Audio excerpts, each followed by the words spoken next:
Welcome to the Greater Victoria Real Estate Show. I'm Jane Johnston, realtor here in Victoria, and this is a show where we cut through the noise and talk about what's actually happening in our local market. I'm Andrew Plank, also a Victoria realtor. We'll talk stats, timing, neighborhoods, and what we're seeing behind the scenes. And I'm Jen Lowe, mortgage broker. I'm the numbers person of the group, and I'll chime in with the mortgage side. Each week, we break down what the market means for you. All focused right here on Greater Victoria. No hype, no pressure, just honest conversations, local insight, and practical advice. Let's get into it.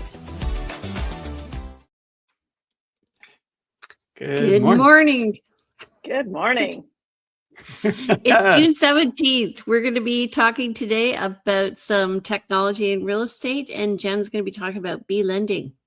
Right, Jen? You got it. Excellent. Yeah. All right. Good to see you guys. That's good. Good to Yeah, see you too.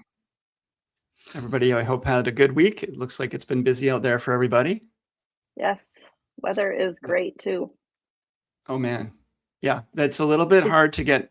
Like, I've had some long days, and I was able to get out paddleboarding on Sunday, which was great with some friends Sunday morning. But other than that, it feels like it's been a lot of work. And it's hard to see such nice weather and be in that mode. Yeah. Yeah. It's been very windy where we are, actually. And Right. so actually the rowing hasn't been going on because of that. So yeah, we just blew, our neighbors had an open house on the weekend. So we blew our driveway to clear all of the debris, and now it's all back. So That's kind of you. No. Your neighbors had an open house and you blew your driveway. Did you blow it onto their driveway? we went over, we cut our grass, and we went over and cut our neighbor's grass too. Oh, wow. Okay. Nice. Good for you. That's good neighborly stuff. You're trying to keep the Well- values up in the neighborhood. Yeah, it's pretty funny. I just thought, oh, what the heck, Yeah. So I told them we'd be cleaning up because we have a long front yard, and so we had a lot of tall grass in certain parts that shouldn't have had certain, like, it didn't look good. So we just manicured it all for their open house. You live pretty rural, so it's understandable that things kind of go back to nature a little bit from time to time. We're not talking about an open house in, the uplands or something. Jane isn't a derelict homeowner. She's just People would have had to drive by my house to see their house. That's the problem. Yeah. Anyway. Well, good for you. All right. So That's super neighborly. Yeah. So let's get started. We are going to do Jen's mortgage update, a weekly update, and then a general chat. Jen, what's going on, babe? Yeah. Well, we're seeing a few decreases on variable rates. So for a conventional mortgage with more than 20% down, the rate's been reduced. We're down to like around 3.74 for that, which is nice. And fixed rates, we're hoping they're going to start coming down as things appear to possibly be actually settling down in the Middle East. We should see a decrease in fixed rates. That So would we'll be see what positive. happens. Yeah. Yeah. I heard yesterday Positive. that the U.S. has gone through all of its oil. It's like the lowest it's been in its oil reserves for a long time. So The US is. Okay. yeah. Yeah. Mhm. A lot of countries, I think, from what I'm hearing, the supply chains are going to be messed up for quite some time, even if things do open up. We're not Right. going back to the way it was. And so I'm sure that will be impacting markets and consumer confidence and our clients and our, colleagues and friends and neighbors Mhm. as well. So Yeah, it's And the costs. 5-year bond yield that we're really watching because it's the 5-year bond yield that directly affects the 5-year fixed rates. okay.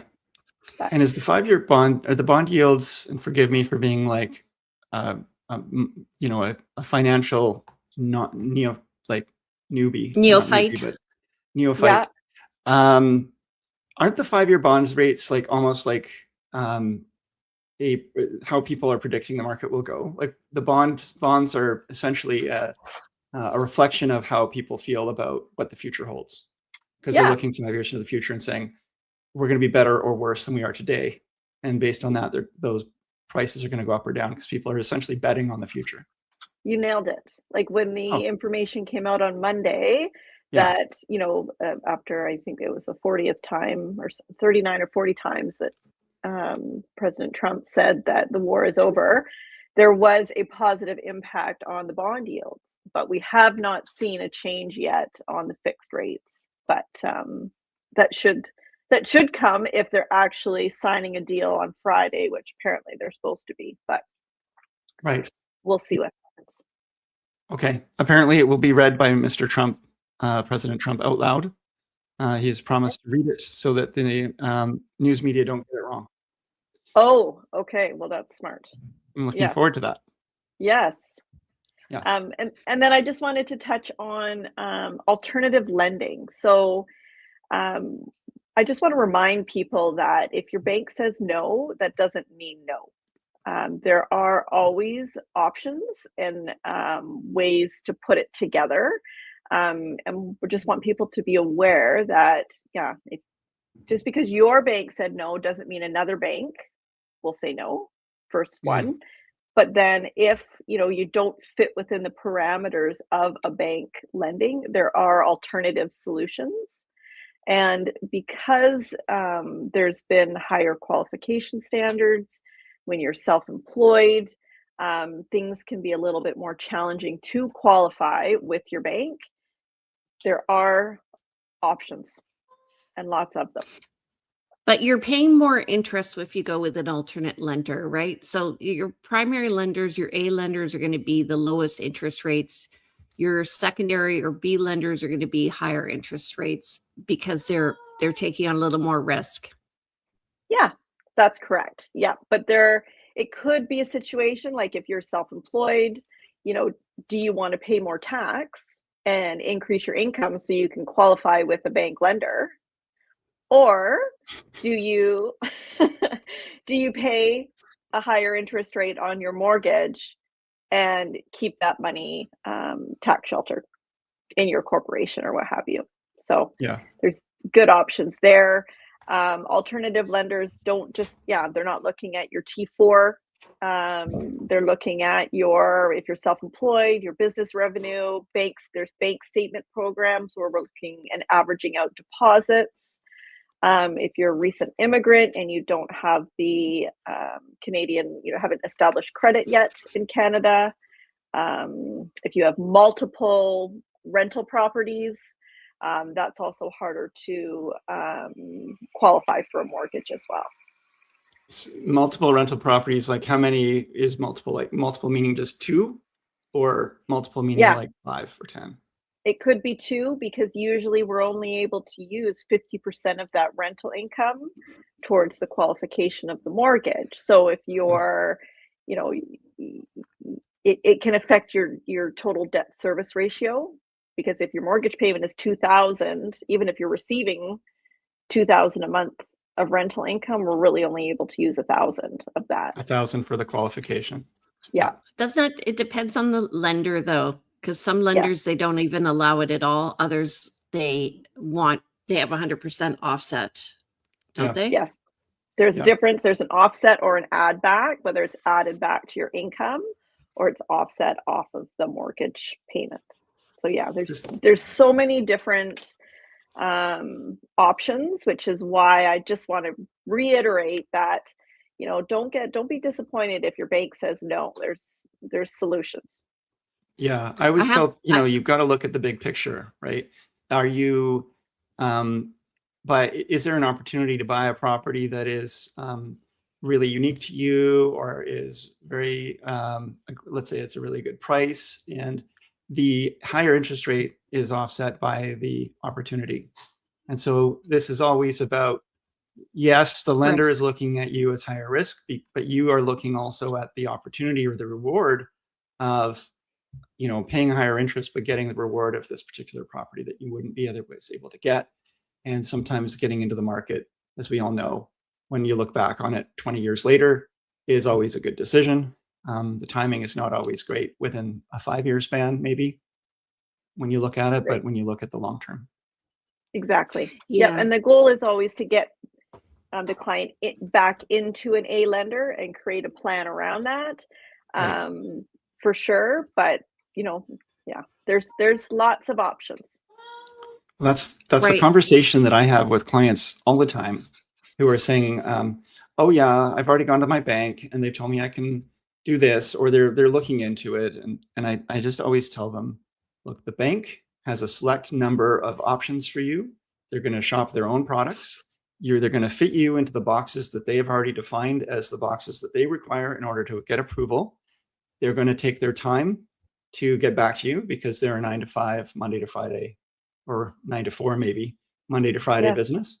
And so, and their salespeople generally are not commission based. And even if they are, they generally do still have more limited products. So someone like yourself who has essentially the whole spectrum of product available to you is a much better option. And it just means that things flow and work, and you can find solutions when inevitably one of those stumbling blocks come up, because you're a solution person, you're a problem solver, not a button pusher. Yes. So I have a question. Why, I find that people tend to go with a traditional bank because they feel they have a long-term relationship with the bank, and they feel the bank will have their best interest at heart, and really look after them. But I do find sometimes people are really, disillusioned by their relationship with their bank. Yeah. So how let's say they want to stick with the bank, and I know you have a banking background. Is it best to go with a private banker at an institution if they want a good rate? Are they going to advocate for them? Or do you need someone like a mortgage broker who is specialized in, navigating the whole market for you? Coming from the banking background and previously being a mortgage specialist myself, a lot of the banks, so they have mortgage specialists that they do mortgages, and that would be my recommendation. If you're really wanting to start with your bank, you should be speaking with a mortgage specialist, not a financial service representative that does everything from investing to mortgages. I've been that person, and I got to tell you, when I was doing it, I did not know what I was doing. So, I mean, I was a lot younger, but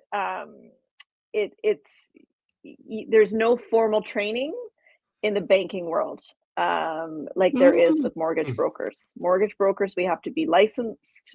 We have to take an extremely challenging exam. We have education requirements that we have to keep up with. So we're highly regulated. Yeah. So I would recommend, if you want to start with your bank, start with the mortgage specialist first, as that's what they do, is mortgages. Sure. Okay. Thank you, Jen. Awesome. Yeah. So we were going to talk today about, we were chatting earlier, and we decided let's talk about, because Jane and I have both been in this business for 20 years. And Jen, I don't remember, I think 16? I don't know.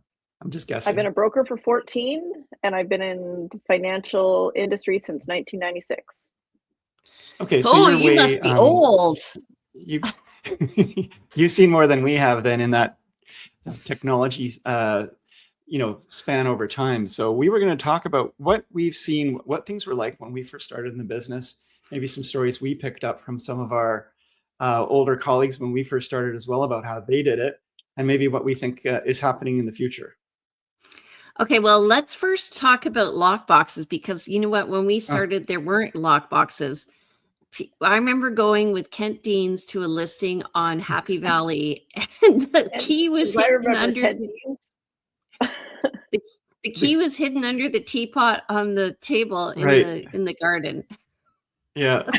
Yeah. And then remember, we were on tour once, and we were trying to work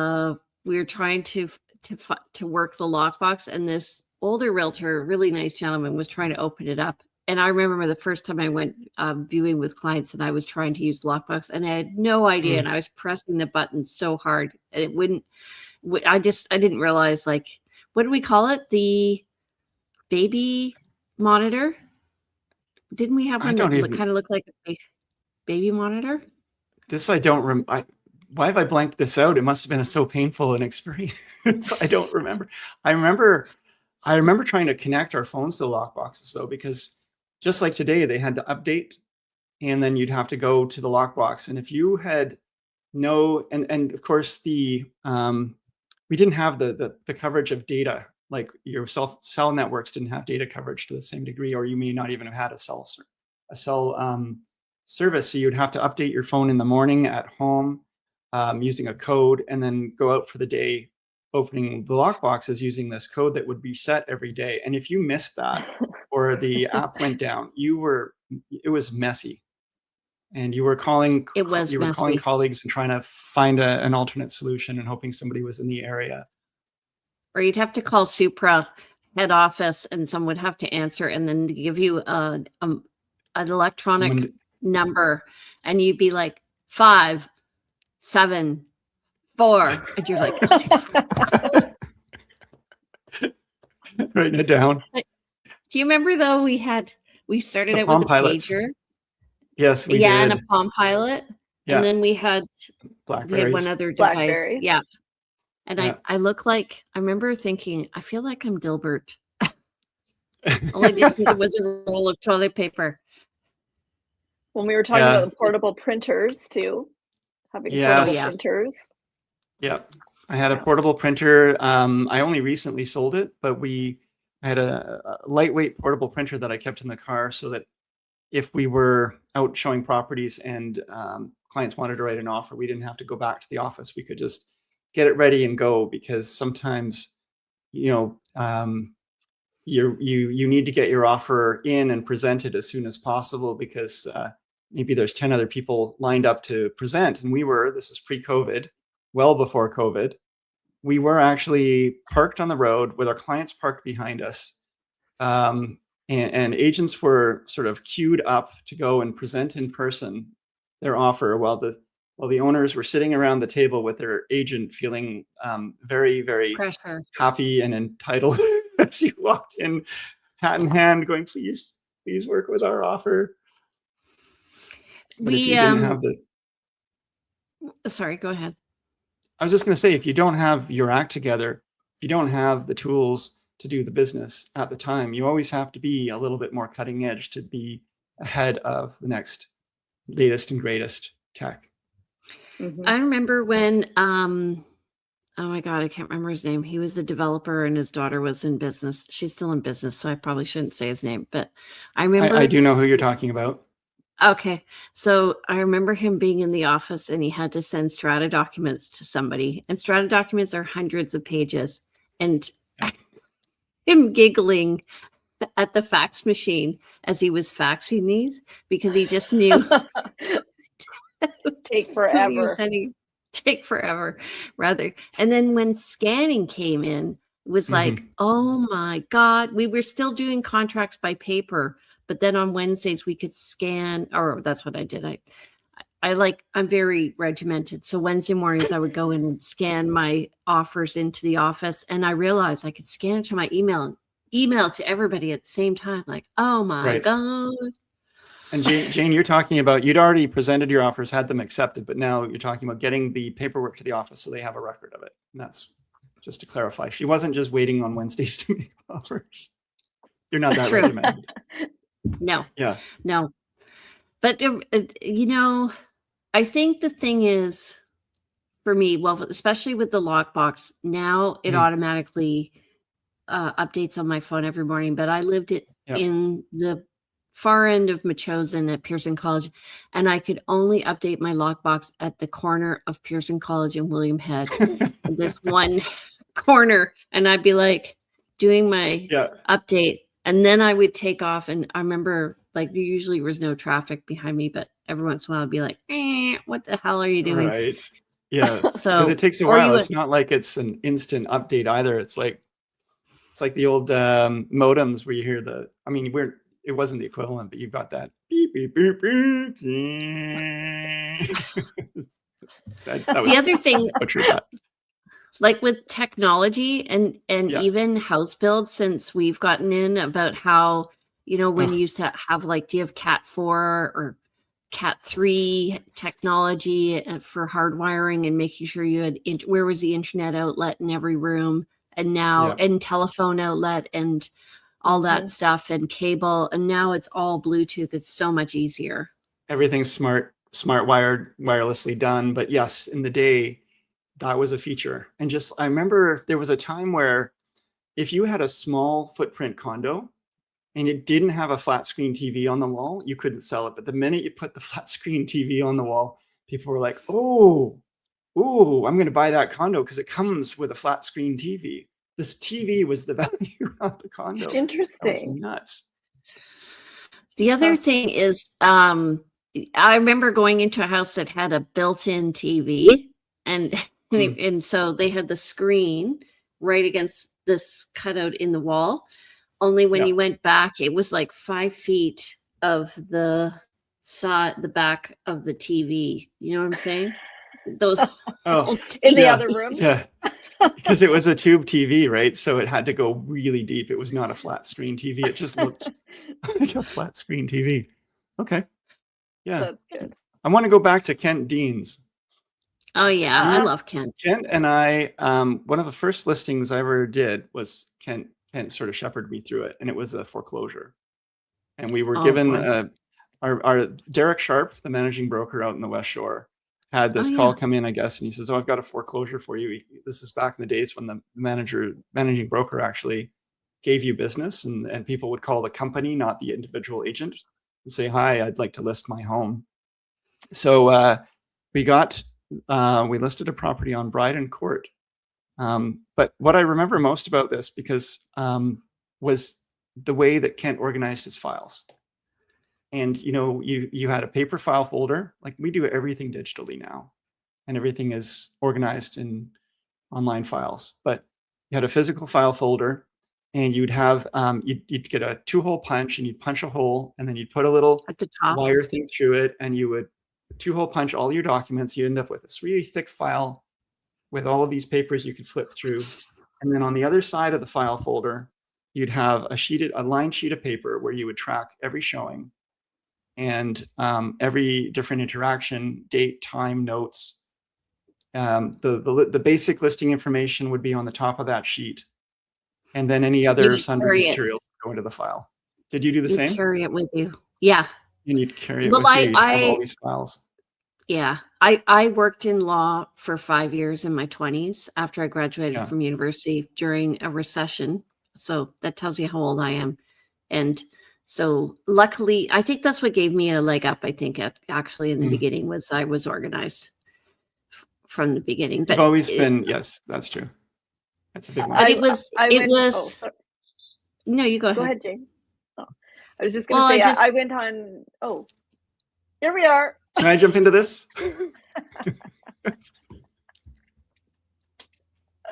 Jen, go. Go ahead. Okay. Years ago, I went on tour. I joined your guys' tour with Kent Deans a couple times, where we would have the list of all the properties, and I would join in, and yeah. He was great. He had a memory like it was incredible. Yeah. You could drive around. He knew every street. He knew every street. He knew every person. He knew their phone number by memory. He just could remember everything he'd ever done and everything he'd ever sold and everybody he'd ever worked with and the details of every transaction. And it was all up there. It was incredible. Yeah. Is he still around? I believe he is. I actually spoke to him about 6 months ago.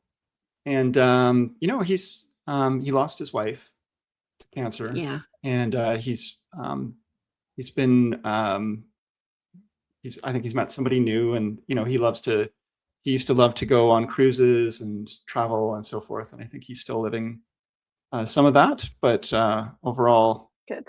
I'm going to check in with him again. We go for lunch every once in a while, catch up. Oh, Well, good. shout out to Well, Kent Deans. Canteens. Yay! Yeah. Great role model. Heart. Yes. I can't do the heart thing. There it is. Okay. There we go. Hearts.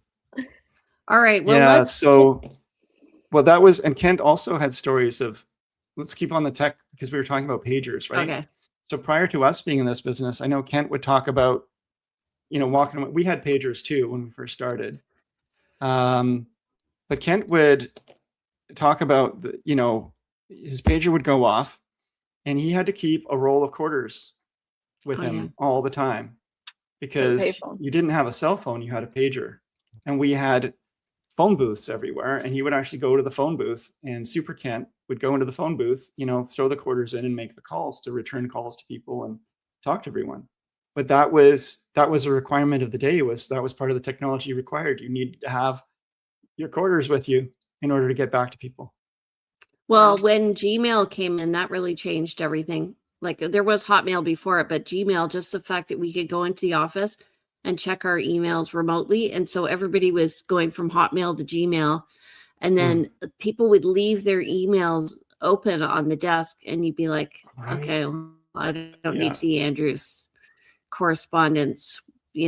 People were pretty good about it, but it was a big change. So the whole, and then getting it on your phone, that was a huge change because then all of a sudden people went from meeting in the office every week and doing updates and really being in touch with one another to all of a sudden everything went remote, especially in 2020. It's really changing changed. Industry. Yeah. When we were at Pemberton Homes together and they had the bullpen in back, and that was where everybody convened. If you had work to do, you would go there. If you had time on your hands, you would go there to do the, water cooler talk and get caught up on what's going on. That was where everything happened. And it was also where you would go for help, because I know this because everybody would ask me for help because I was the tech guy at the time, and the older agents would come up and say, Andrew, I'm trying to do this and I can't fax that. And I'm like, why are you trying to fax that? Just scan it, etc. So yeah. And now I'm the old guy who asks the young guys for help. Not much. Okay, we better do stats because we're going to run out of time here. Okay. Well, one quick thing I want to say is we were talking tech, and I think we'd be remiss if we didn't talk about what might be happening in the future. AI seems to be changing everything. We've seen a lot happen over 20 years. In Jen's case, even more years. And it happens fast. And I think we're going to see quite a lot of changes here in the next few years. So it's going to be interesting to observe and to be part of. So as part of REMAX, there's a group called the Vanguard Group for people over 40, because they have the Young Leaders Group. And the guy who organized it, is funny, he was 37. I said, you're going to age out of your own group. So he is now in our group. Anyway, we're doing, I put a post in the group asking what the, how comfortable people were. And because I took a course last week in AI, and 20% of people hadn't adopted it. 20% were high-end adopters. And then the majority, so 60% were in the middle. So we had a real bell curve. Anyway, so we're doing a course for agents next week at REMAX for educating people about AI and just using it as a tool. But one of the things that I suggested as a topic is just having a conversation with AI and doing research as you're going somewhere about the area. You can ask it a lot of questions, especially if you upload your own stats monthly. So realtors, here's a tip for you, is upload the stats monthly and then create a library for yourself that you can access for stats and look at trends over time. Jen? The more you use it, the more it gets to know you as well. Like I use it for traveling, like just getting information on different areas. And it's incredible. Yeah. Yep. That's a good idea. It's going to get more and more. All of our colleagues are making and packaging, and we have a colleague recently just reached out. She's packaged a CMA tool, and then of course there's always somebody with something that they've packaged and specialized an AI bot to do. And there's different levels of complexity to those. But AI is it's definitely the next big thing. The question is how does it change? How do we work with it? But I think the biggest thing to realize is if you want people to, in real estate, to adopt AI, is that we really have our